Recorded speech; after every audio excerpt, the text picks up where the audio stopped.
Hello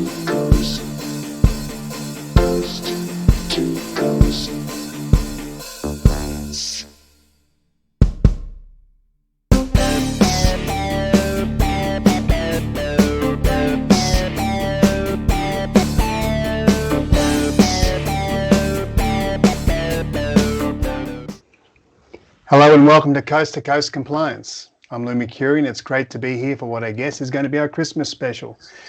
I'm a compliance technology specialist based in sunny Melbourne, where it's 30-something degrees today. Don't blink. How do we find you today, Bo? Hey everyone, thanks for that, Lou. So I'm a technology specialist based out of Perth, WA, and it's a sunny 24 here, Lou. So I think we might have swapped weather for the day because the other day here was about 37, 40 degrees. So I'm looking forward to getting some time across the Christmas break. So it'll be nice to have that little break going forward.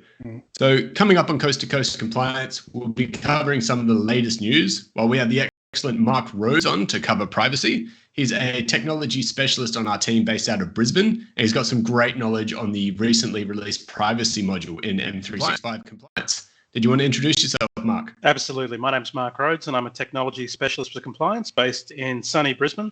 It's actually pretty warm up here today. Got the aircon going, and it's muggy as.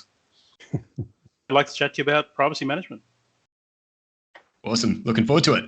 All right. So I guess let's cover off some recent news. Do you want to kick us off, Lou? Yeah, just some recent news. I've been part of the team in Victoria here and very happily awarded the CyberSafe Victoria Award for a number of technical deep dive sessions that we ran with the VicGov. Lots of great interaction from VicGov. Lots of the departments turned up, which was fantastic, very engaged. Not being able to run these sessions in person is always a challenge, but it was great to see how everyone made the most of it regardless. And, you know, frankly, we've become pretty good at this remote work stuff over here in Victoria. Bo, I know there's been some security developments over the weekend. What's going on? Yeah. So I guess over the weekend, there has been a vulnerability for Apache Log4j. So it's a remote code execution vulnerability. It's obviously related to Log4j, which is a logging tool that's used in heaps of Java applications. It's come up over the weekend, and we've released some advice from Microsoft's perspective, including things like applying latest updates and some workarounds you could consider if you're utilizing this in your environment. I will put a link in the show notes because it's a fairly extensive vulnerability. So you just want to make sure you go through that article, give it a read. It'll provide the background of Log4j, what it's used for, and do a full analysis of that vulnerability. So you can do some, I guess, look into your environment, see if it's there, maybe put some mitigations in there and just protect yourself against that threat. The other thing I briefly wanted to cover from a news perspective is for retention and records management. So we're rolling out new record management settings that control whether labeled items in SharePoint or OneDrive can be deleted by users. Previously, retention labels configured to return but didn't mark items as records would prevent a user from deleting that labeled content in SharePoints, but that action was allowed in OneDrive. So we've rolled out a change to that, so it's the same across both different platforms. And I'll hand over back to Lou to do the introduction to Mark and his position on privacy. Thanks, mate. So last time we had the wonderful Reshmi from our Canberra office. And Mark, what are you going to tell us about today? What's the topic of discussion? Let's talk about privacy management. In particular, let's talk about what it means for you, for companies, for, let's say, compliance and security professionals. And I guess it's a fairly new product that we've recently released, right? So there's not a whole lot of, I guess, education or user awareness out there about it at the moment. So do you want to just get us started on what is privacy management? What's it do? Let's talk about privacy management, but let's talk about it first, not from a Microsoft perspective. I think let's go outside of that. So as an individual, right, you're going to be interacting on a daily basis with any number of organizations. And when you interact with those organizations, there's always going to be a risk that you're handing over personal data to those organizations. Privacy management is making sure that those organizations have, and this is the important word, a legal reason for holding on to that data in particular. Because if they don't have a legal reason for holding on to that data, why have they got personal information about you? So to be clear, Mark, we're talking about not just a solution or a product from Microsoft. Talking about a practice would probably be better. Yeah. talking about it. And it doesn't just apply to Microsoft. It doesn't just apply to online retailers. It applies to any business that's storing your data. And I think later in the conversation, GDPR is going to come up, and that's going to be a big part of why this whole thing exists. Do we care about GDPR in Australia? Oh, that's a good question. So yes, we do care about GDPR in Australia, but only because it applies to European citizens who transact with businesses here in Australia. Mm. And also, if you're a European business, it's transacting in Australia, it applies to. Yeah, but I like that focus on not keeping data when you don't actually need it. I've worked and been part of businesses across my whole career consulting that have had the opinion of we are going to keep all data until the end of time, and that really sets them up to be breached, and they increase that risk.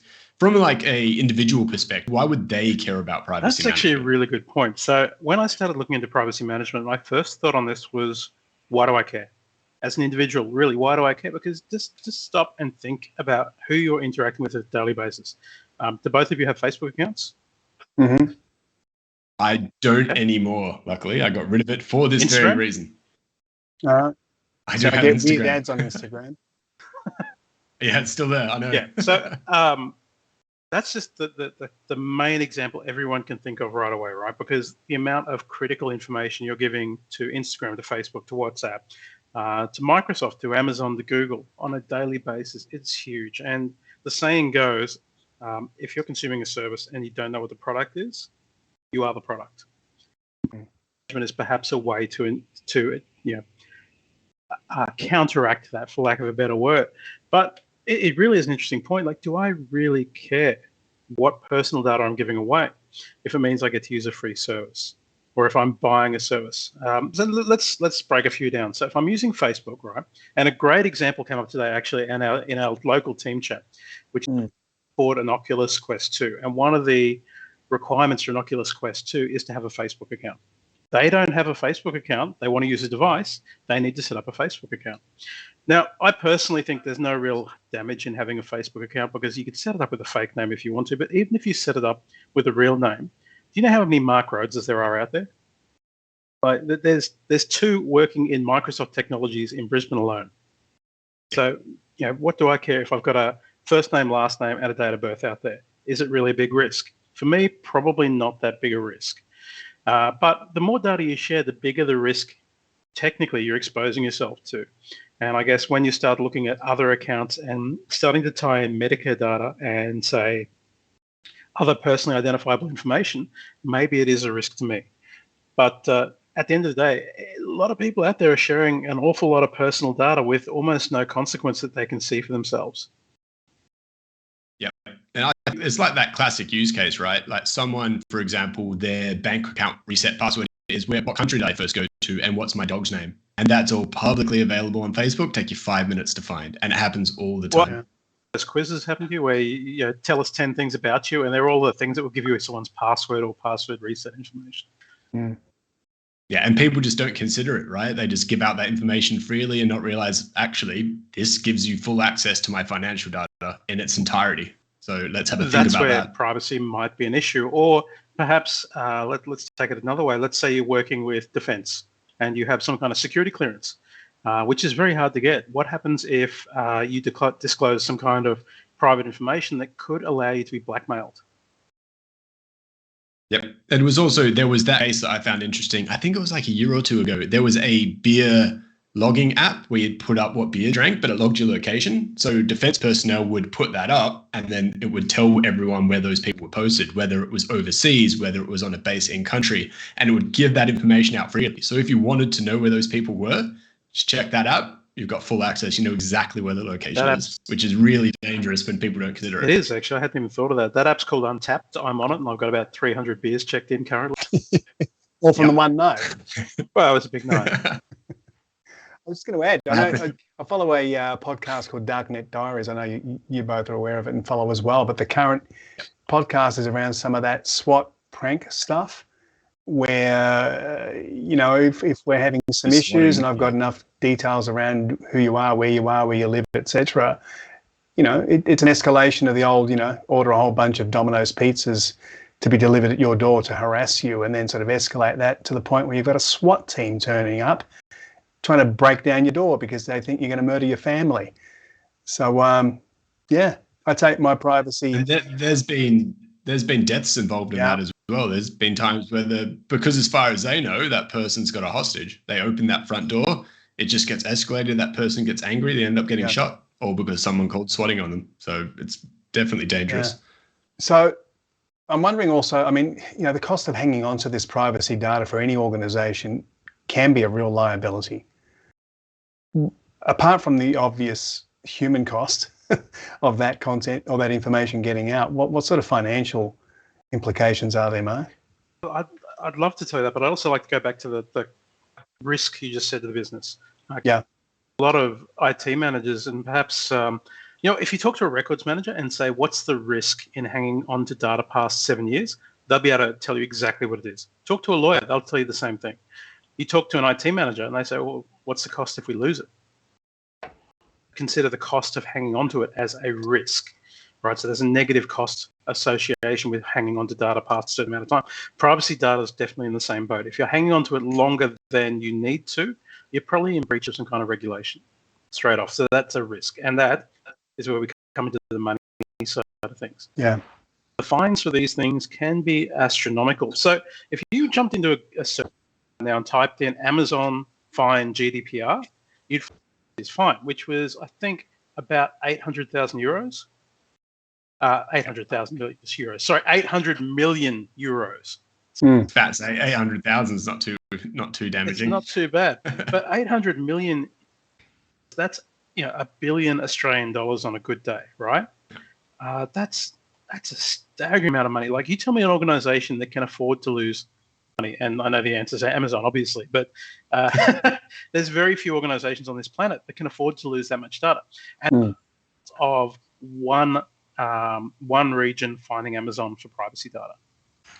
That's all it was, and it's staggering. So if you look at that, now, most businesses are not going to cop an 800 million euro fine, but the average fine for a privacy breach is something like $22,000. So it's not an unreasonable chunk of money, right? If you can take some steps to mitigate that one, there's one, there'll be more, right? Then why wouldn't you do it? And that's where the cost of the tooling starts to come in straight away. And we into privacy management, and if like this is a shortcut to the end of the conversation, but I guarantee you, if you went into privacy management on your 365 tenant, spun up the trial and said, show me what's there, you'll find something. There's always going to be some kind of PII in a tenant, whether it be someone saving an address in a OneNote, or could be someone email their Medicare number to someone else. There's always going to be something in there. So, Mark, that's a beautiful segue. Can you tell us about what privacy management from Microsoft can do then? Privacy management is a feature used fairly recently. We're still in, I'm fairly sure, a preview stage, right? Which means if you want to give it a trial, there's no real cost to you to try it right now. So it's a great time to try it. But of course, you might not get the fully fledged feature set that'll be coming later on. So what you're trying to do is identify your critical privacy risks. So finding what your data is. Now, the compliance portal and all of the underlying technologies that Microsoft's put into that compliance portal have done a wonderful job at finding information. If you think about what all of the functions we're doing advanced e-discovery, sensitivity labeling, retention labels, communications compliance, content search, all of this stuff is about searching data, right? And privacy management is just spinning that onto another facet and looking at it from a different direction. So all of the underlying frameworks, they're ready to go, and we've just got to kind of package it up in a way that end users and IT admins can actually get some value from a privacy perspective out of the actual platform. And all that data is already there. So how much value can we get out of a trial? I mean, it's literally that whole discovery piece. It's not crippled in terms of functionality during trial period, am I right? No, and look, licensing is always a really interesting conversation to have. So there's an entire page, and I'm sure you two know it, that talks about the security and compliance features and which features are targeted at single users license per user, or which ones light up as soon as there's a license involved. And privacy management, I'm pretty sure, is going to be one of those features that lights up as soon as a single is deployed. Makes sense. There'll be some licensing questions about it. I'm sure there'll be another entry added to that page. I'm not going to get into that right now, but I'm pretty sure that if you sign up for a trial, it's going to give you enough licenses to find any privacy data across the whole organization. Yeah. Have we, let's say, trends, statistics on privacy training, automation, or any amount of DSR requests that a typical organization would actually get? Yeah, we do actually. So just bring some up now. The stats we go for, and these have been gathered through Gartner reports, the Data Protection and Data Privacy Survey, IAPP, FTI, the IBM Cybersecurity Intelligence Index report, which is kind of like the Bible for this stuff. Yeah. So here's the stats that we tout. 60% of organizations are conducting privacy training annually. That's a lot of organizations annually. However, about have none whatsoever. No privacy training whatsoever. We can see that in any year, 32% of use email, spreadsheets, or in-person communication in order to try and audit or triage privacy data. So probably not great mechanisms to try and find that data. 98% of organizations haven't done any kind of automation of DSRs whatsoever, which is a big one. And we can bring that back to Facebook. We chat about that one in a moment. 65% of the world's population will be covered by GDPR by 2023. That's a huge chunk of people. And tell you what, 4 billion people don't live in Europe alone. Hey, Mark, can you clarify what a DSR is? Yeah, subject request. So what that is let's put it into real world. You're a Facebook user. You want to find out how much data Facebook has about you. When you put in a request to get that data, that's a DSR. Okay. And that would typically, organizations would get those all the time, right? Like you were saying before, 98% of people not doing that automatically means they're getting someone in there to troll through all of their data. That must take a lot of time to get those data subject requests back. It would take huge amounts of time. I don't think we've got any statistics on how long it takes to gather the DSRs, but it work. And the clock's ticking on those too, right? Yeah, there's a reasonable time frame period you have to provide these back in. Now that's probably getting into legal terms. I'm not sure I want to as to read the legislation and see where it applies, because it's never going to be cut and dry, because we don't just care about where data is, right? Privacy data. We care about privacy data where it's being stored, privacy data where it's being transmitted, and privacy data how it's being transmitted. Right? And based on that, if you transmit your privacy data from Australia to Singapore, just there, that's another potential risk that you're introducing as well.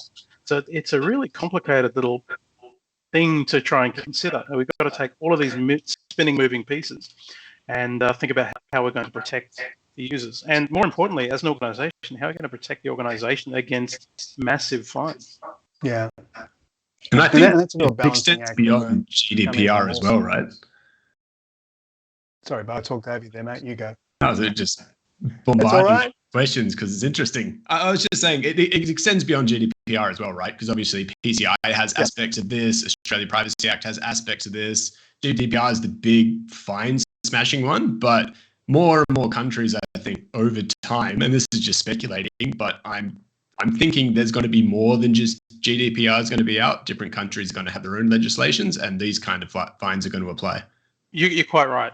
So the biggest one that's coming after this, GDPR is the big, groundbreaking one that is the reason why whenever you go to a European site, you have can you accept a cookie? Right? There's huge implications from GDPR, and it flows onto every country in the world. And there's no way that it's not going to. But there are other ones that are coming. Right? So you might have you heard of LGPD? LGPD, which is a hard one to say, is Brazilian's version of GDPR. Yeah. Okay, so it's the General Data Protection came into effect February 2020. So over a year and a half ago. And had you heard of it before? Yeah, I haven't really looked into it, but it brings privacy into the Brazilian legal system and how it gives some kind of framework on how to handle privacy requests. Like I said, I haven't looked into it too much, but I'm aware it's out there, and I'm aware that at some point we're going to get some questions about it, even though we're in Australia. Yeah, I've definitely heard or read articles about countries looking into it, and it's starting to pick up a lot more traction. Like these conversations 5-10 years ago wouldn't have even happened, right? Like even you're calling up your bank or something, it was so easy to get verified just to get into your control. And you can see that over time, they're definitely stepping up some of these levels to try to prevent it. Now it's just become so prevalent. It has. Yeah. Okay, perfect. Do you have any, I know I overrode your question, Lou, so I'll let you ask it now, and I promise I won't interrupt. It doesn't matter anymore. The moment's gone. No, I was just going to make the general point that it's, more and more these days, it's always that balance between end user privacy and organizational risk. And, it's heartening to see that we're actually taking employee rights and privacy more seriously, with or without the, the financial penalties. Yeah, completely. Even as a professional courtesy, right? Yeah. And the amount of people that have been breached or hurt from this information being out there, it's a lot more prevalent now that I guess it's a lot more newsworthy.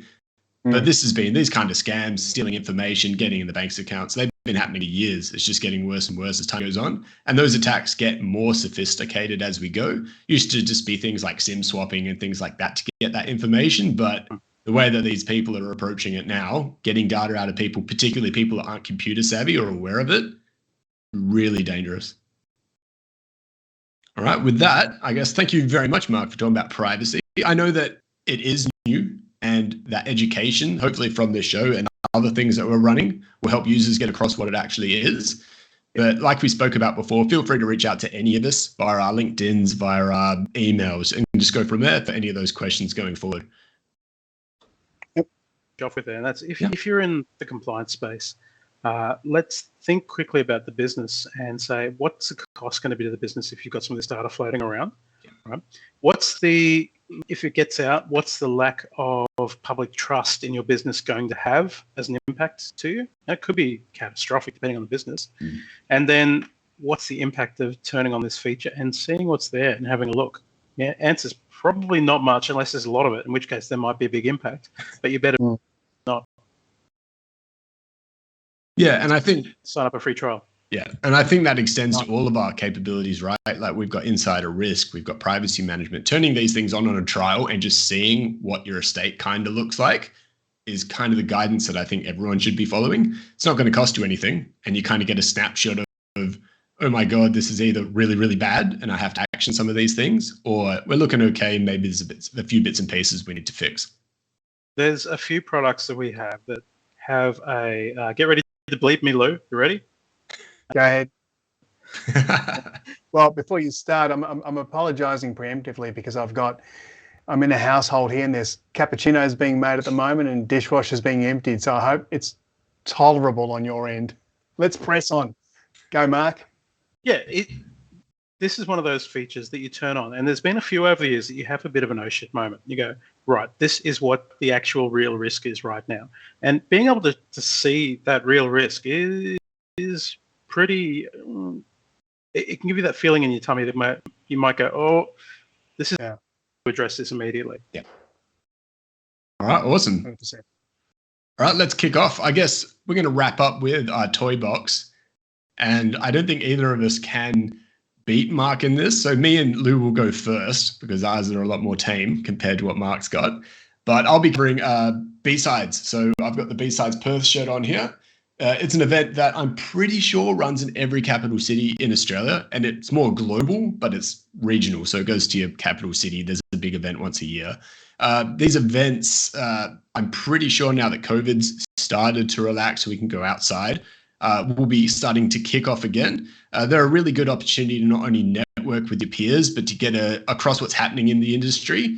And it's good to just have some of that community events within, let's say, Perth, for example. Everyone gets together. We understand what people are covering, what issues they're seeing. It's a good opportunity because it's a smaller conference to get your chops with presenting. So if you're interested in that sort of thing, it's a fairly small conference. You can go and do those. So if you have it, they're called B-Sides events. and just make sure you do some research and get involved. And with that, I'll kick to Lou. Nice.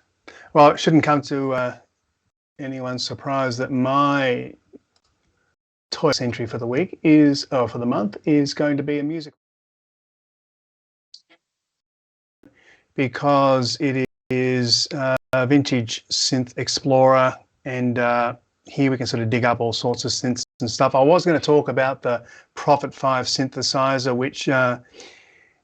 which was used on that theme music today from a band called The Cars. You might recognize the tune, and the Prophet 5 back in the day was pretty awesome. But because we've got Mark Rhodes here, there's a reissue of the Mark Rhodes piano. There's a reissue of the Rhodes electric piano, which is the Mark 8 version, which is fantastic. And I love the ability to customize this thing. I'm thinking maybe I'm going to go for the classic red, maybe the bottom shell. I'm possibly going to go for walnut. It's getting a little bit painful for me. So at that point, I think I would probably walk away. But not to mention the $600 delivery fee to get it shipped over from the US. It's doable. It's doable. Might happen. I'm worth it. I know that much. But I'm going to put us all to shame. Any chance, Lou? Sorry, what was that? Particular roads come with a grey hood. There is a grey hood there as well. I can do that. I can do a sparkly one. Mark, I know you're going to put us all to shame. You've got quite a world of creativity behind you. What are you going to show us today? Well, I spend, as you probably already know, Lou, a lot of my time 3D printing and making various movie props and memorabilia and things like that. Anything from pop culture kind of thing. This is this one. I don't know if hold on. Is a bullet. It's a 22 millimeter bullet from the movie Hellboy. Oh wow! That he put into his massive pistol, and so. Whoa. To scale. Well, it's pretty close. It's the background bird killing me here.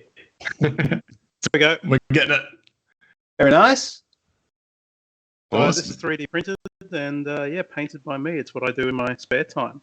Well, you don't pack that when you're traveling, obviously, right? No, I don't take that out of the country. Do you know what? I reckon if I was taking this down the street to 7-Eleven, I'd be in trouble. Yep. Yeah, I'm feeling slightly nervous just looking at it on the screen, to be honest. But yeah, let's move on. Yeah, I've seen some of those works that you put out on Instagram. Do you want to? What's your Instagram handle so people can have a look? Yeah, it's just a Mark Rhodes maker. Easy. I'll drop that in the show notes as well. And I didn't cover it before, but that Microsoft vulnerability, not the Microsoft vulnerability, but the Apache Log4j vulnerability with the advice that we put out, I'll put that into the show notes after this as well. All right, and with that, Merry Christmas, everyone. Have a good break. I hope everyone's taking some leave. I'm taking a good 3 weeks off. I know, Bo, you're taking some time off as well. Mark, how about you? 3 weeks. Yeah. All right. I think we're in the 3-week club. Fantastic. Good. And it's our last session for the year as well while we take some needed time out. We're going to continue this next year. I think we're starting to hit that stride. I think people are interested and we're getting a lot more feedback. So if there's any topics you want covered moving forward, let us know. Next time we'll be covering any news that happened over the break, and that's going to typically be a good month or two. And then we'll have another guest line, so stay tuned. We hope everyone has a great Christmas and a great New Year, and we'll see you next time. Peace.